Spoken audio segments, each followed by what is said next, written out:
हमारी मांग बड़ी स्पष्ट थी जी कि सरकार, क्योंकि पिछले 3-4 सालों से साल दर साल स्थिति बद से बदतर होती जा रही है। आपको ज्ञात होगा कि 2 साल पहले मणिकरण के अंदर बहुत बड़ा लेवल पे उपद्रव हुआ था, जिसमें रात को 12 बजे, एक तो हमारी उस दिन फागली थी, तो हमारी माता नैना के रथ के सामने बंदर के मुखौटे डाल के वो अभद्र मजाक कर रहे थे, जिसपे हमारे लड़कों ने ऑब्जेक्शन रेज की। उसके ऊपर इन लोगों ने हमारे लड़कों के साथ हाथोपाई की। वो मामला उस समय वहां से खत्म हो गया, पर रात को 12 बजे गुरुद्वारे से 80-90 लोग तलवारों से, डंडों से और हथियारों से लैस होके बाहर निकलते हैं और आके रास्ते में जितनी दुकानें हैं, जो भी लोग उनको रास्ते में मिलते हैं उनको मारते हैं, दुकानों में तोड़फाड़ करते हैं। हमारे नैना माता के मंदिर में शराब की बोतलें फेंकते हैं, चामुंडा माता के स्थान पे शराब की बोतलें वो फेंकते हैं। वहां बाहर जाके 70-80 गाड़ियां तोड़ते हैं और वायलेंस का नंगा नाच तांडव करते हुए वापस गुरुद्वारे में चले जाते हैं। उस समय भी प्रशासन की ओर से कोई एक्शन नहीं लिया गया था। इन हरकतों के कारण इन लोगों की हौसले बढ़ते जा रहे हैं और अभी आपको पता ही है, इतना न्यूज के अंदर फैला हुआ है कि ये लोग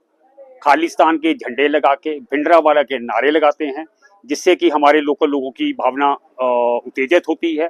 ये नशे की हालत में 22 के ऊपर ट्रिपलिंग करते हुए जो सिख लोग हैं उनके लिए तो पगड़ी के साथ अलाउड है, पर ये जो परने बांध के भी बिना हेलमेट के चलते हैं, भुक्की, चिट्टे, अफीम के नशे करते हुए चलते हैं, बाइक पे ट्रिपलिंग करते हुए चलते हैं, एकदम अन्य तरीके से बाइक चलाते हैं। और अगर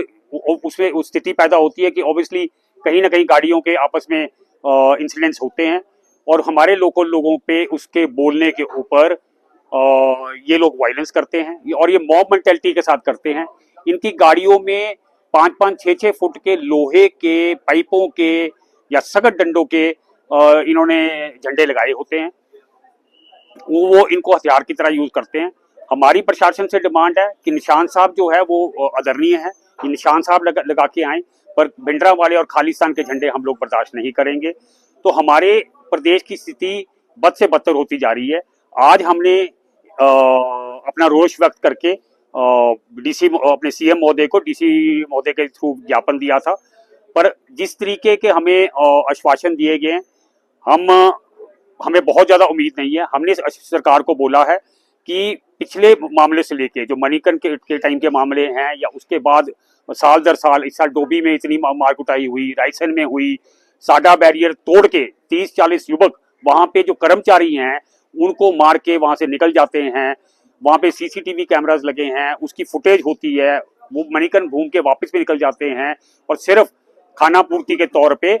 2 दिन के बाद उन बाइक्स के नंबर्स लेके एक एफआईआर दर्ज कर दी जाती है। हमने सरकार से अनुरोध किया है कि आप उन सब उस पर एक्शन लें। अगले साल से आप स्टेट के बॉर्डर से ही सैनिटाइज करते हुए ये सुनिश्चित करें कि इन जो मैंने इश्यूज उठाए हैं इनका सबका पालन हो, जगह जगह बैरिकेडिंग हो, ताकि ऐसी स्थिति उत्पन्न ना हो और ये लोग इन मुद्दों को उठाकर इसको हिंदू सिख हिमाचल पंजाब का विवाद बनाते हैं।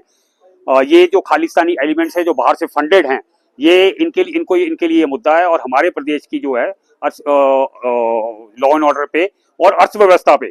इसका बहुत भारी वो होता है। हमने सरकार से डिमांड की है कि आप 4 तारीख तक सरकार इसके ऊपर एक्शन ले, जितने ये केसेस फाइल हुए हैं इनके ऊपर एक्शन लेके उन लोगों को अरेस्ट करे। अगर सरकार 4 तारीख तक हमारी इस पे एक्शन नहीं लेती है, संतोषजनक एक्शन नहीं लेती है, तो हम लोग 4 तारीख को सारे कुल्लू वैली के लोग एक शक्ति प्रदर्शन करके सरकार का और प्रशासन का घेराव करेंगे।